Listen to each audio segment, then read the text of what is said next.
Hello friends, कैसे हो आप लोग? बढ़िया होंगे बहुत। In the previous video we started with the chapter number 3 CA inter का प्रॉफिट और loss pre and post incorporation.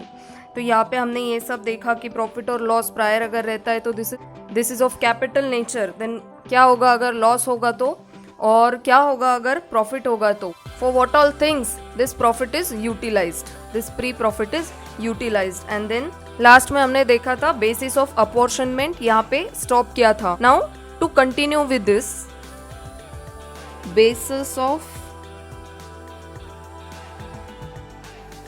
apportionment। Basis of apportionment ये क्यों करना होता है हमको? वी हैव सीन येस्टरडे कि कुछ चीज़ें टाइम बेसिस पर डिसाइड होगी, कुछ चीज़ें टर्न ओवर पे डिसाइड होगी, एंड कुछ चीज़ें विच कंबाइंस द टू, राइट। तो अभी वन बाय वन हम एक एक करके देखते हैं कि कैसे ये चीजें अपॉर्शन होंगी between this pre and post incorporation, और कौन सी चीजें सिर्फ प्री में जाएगी और कौन सी चीजें सिर्फ पोस्ट में जाएगी। Let's understand that one by one. Now to start with number 1, will start with gross profit. Logically अगर कॉमन सेंस भी लगाए तो हम लोग क्या सोचते हैं, हमारा प्रॉफिट किस पर डिपेंड करता है? हमारा profit depends, number 1 it depends upon turnover. It depends upon turnover. हमारा प्रॉफिट कभी भी टर्नओवर पर डिपेंड करता है। Secondly, if turnover is not available, हमारे पास अगर टर्नओवर्स के फिगर नहीं है तो next thing can be used is COGS, that is cost of good sold, right. और नंबर 3, अगर ये इंफॉर्मेशन भी अवेलेबल नहीं है तो then it is on time ratio, right. तो ये क्रोनोलॉजिकली हम लोग इसको यूज करेंगे। फर्स्ट टर्नओवर नहीं है तो COGS, एंड COGS नहीं है तो it will be distributed upon time ratio. Gross profit के बाद क्या होता है? देयर आर सर्टेन एक्सपेंसेस, क्या बोलते हैं उसको? Variable expenses, right, variable expenses. तो अभी कौन कौन से एक्सपेंसेस हो सकते हैं वेरिएबल एक्सपेंस? जैसे कैरेज हो गया, जैसे selling and distribution expenses, again commission to selling agents, right? Advertisements expenses,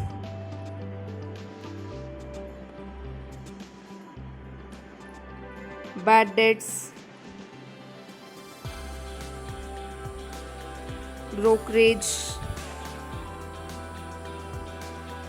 sales, promotion। पे we can link thing, carriage हो गया, selling and distribution, selling agent, bad debts हो गया, सेल्स प्रमोशन, ब्रोकरेज। ये सारी चीज़ें से क्या अंडरस्टैंड होता है कि दिस डिपेंड्स अपॉन, ये वाले जो वेरिएबल एक्सपेंसेस है इनका रेशियो क्या होगा? This will be depend upon sales ratio. Suppose carriage कुछ दिया है, सपोज ₹1000 दिया है, प्री एंड पोस्ट पीरियड, जो भी सेल्स रेशियो रहेगा, सेल्स रेशियो के हिसाब से प्री एंड पोस्ट में इसको क्या करेंगे हम लोग? डिस्ट्रीब्यूट करेंगे। सो ये सारे जो भी एक्सपेंसेस रहेंगे variable expenses like carriage, selling, distribution, commission given to selling agents, bad debt, brokerage, ये सारे जो भी expenses this will be distributed upon sales ratio, right. Number 3 comes is fixed common charges. Common charges मतलब क्या? जो commonly होते हैं, जैसे कि क्या क्या रहेगा? जो भी लोग फैक्ट्री में या हमारे बिजनेस के लिए काम करेंगे, जो उनकी सैलरीज हम लोग पे करेंगे वो। Next, office administration expenses, office administration expenses, printing and stationery,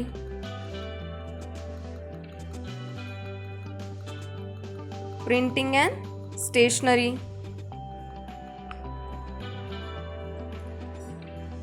telephonic expenses, depreciation and miscellaneous expense.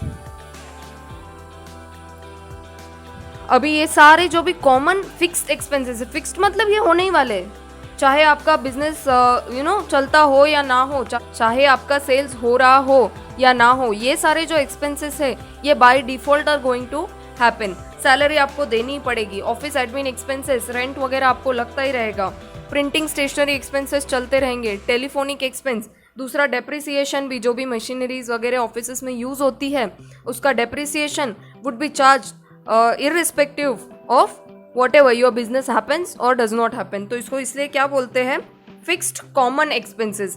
अभी इससे क्या समझ में आता है, ये जो salaries, office admin, telephonic, depreciation, इससे क्या समझ में आता है, this depends upon time ratio. तो ये सारे जो भी एक्सपेंसेस रहेंगे वुड बी डिस्ट्रीब्यूटेड, जो भी टाइम रेशियो रहेगा उस बेसिस पे हम लोग ये सारे जो भी एक्सपेंसेस रहेंगे उसको हम डिस्ट्रीब्यूट करेंगे between pre and post.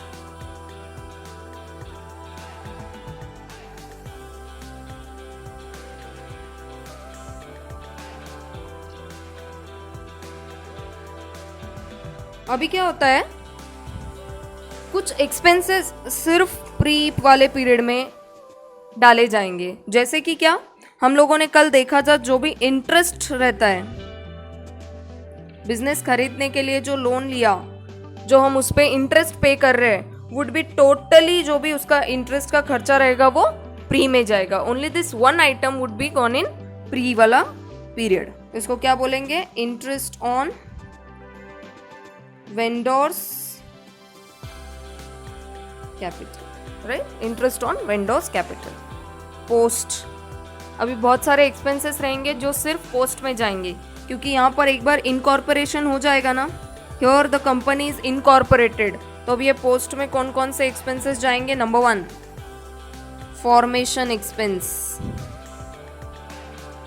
Company को फॉर्म करने के लिए जो भी एक्सपेंसेस लगेंगे वो सारे एक्सपेंस, प्रोस्पेक्टस का खर्चा वगैरह वगैरह, कल हमने देखा था रजिस्ट्रेशन, लोगो डिजाइन वगैरह वगैरह।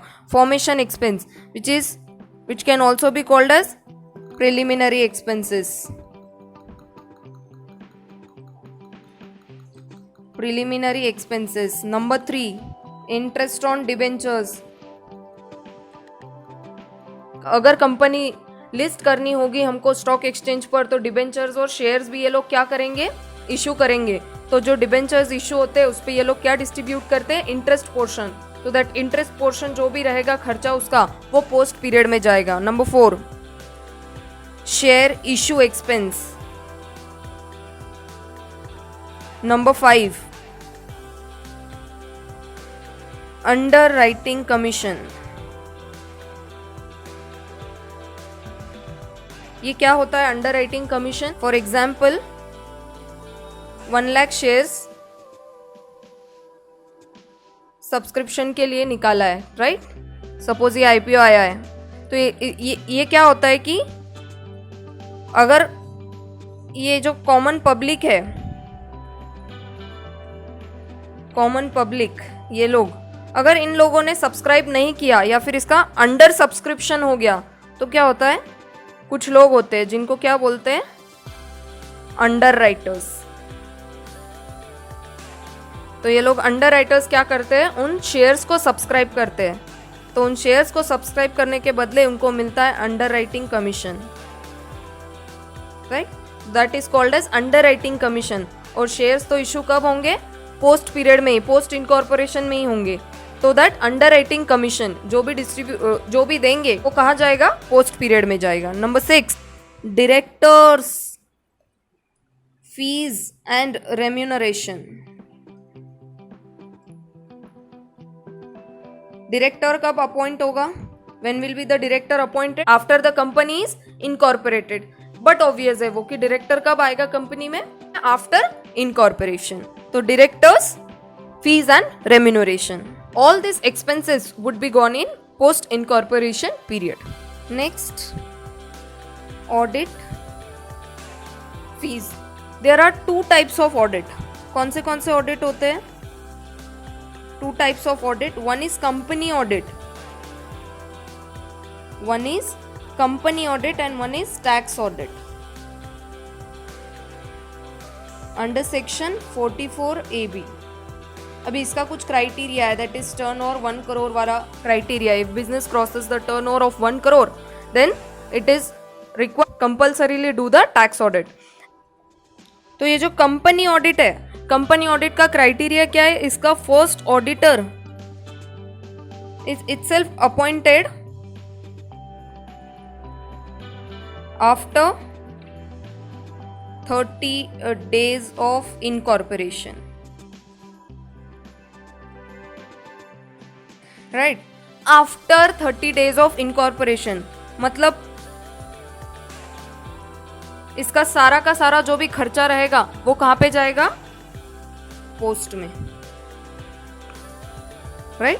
Post incorporation. तो कंपनी ऑडिट का जो भी खर्चा रहेगा वो भी taken to post incorporation, you know, P&L. And जो भी टैक्स ऑडिट का खर्चा रहेगा, टैक्स ऑडिट का जो भी खर्चा रहेगा, अगर टर्नओवर 1 करोड़ के ऊपर क्रॉस कर लिया तो यू नो ये जो भी रहेगा ये प्री एंड पोस्ट में डिस्ट्रीब्यूट होगा. प्री एंड पोस्ट में डिस्ट्रीब्यूट होगा. नोट बेसिस क्या रहेगा इसका? टैक्स हम लोग किस बेसिस पे करते हैं? प्रॉफिट के बेसिस पे. एंड ऊपर प्रॉफिट हमने देखा it is distributed on turnover basis. तो इसका बेसिस क्या रहेगा? In short the basis would be turnover basis. तो ये जो भी हम प्री एंड पोस्ट में डिस्ट्रीब्यूट करेंगे इसका profit would be on turnover basis. Right? So company audit post incorporation में जाएगा इसका पूरा का पूरा खर्चा. And tax audit will be distributed on turnover basis into pre and post incorporation periods. Right? Next item is interest on purchase consideration. जो हम interest पे कर रहे हैं ना परचेज कंसिडरेशन पे, वो कैसे डिस्ट्रीब्यूट होगा? ये वाला जो पीरियड है, एक्वायर किया बिजनेस को till incorporation,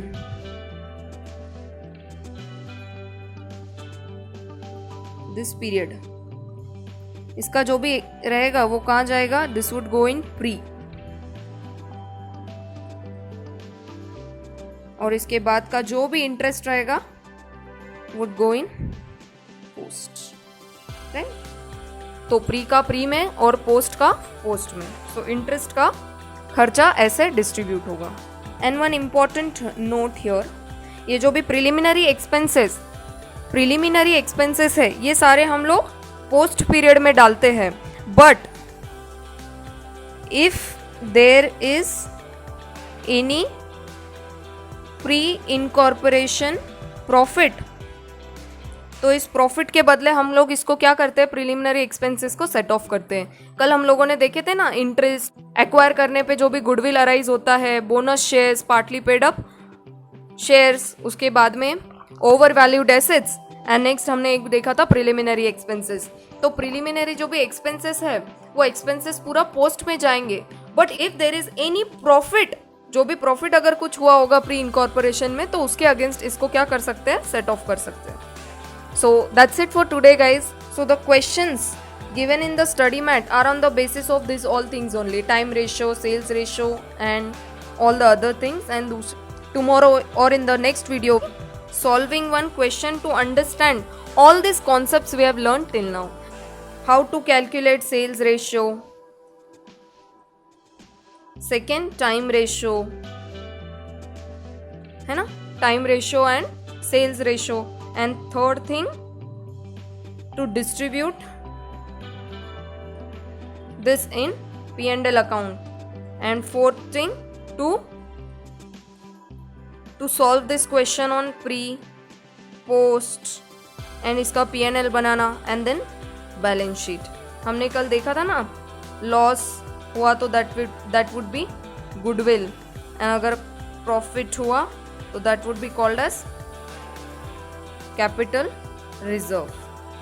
And this capital reserve is used for so many multiple things such as preliminary expenses write off करने के लिए, bonus issue, paying off partly paid up shares, over valued assets के लिए, no, writing down overvalued assets, so and so things, right?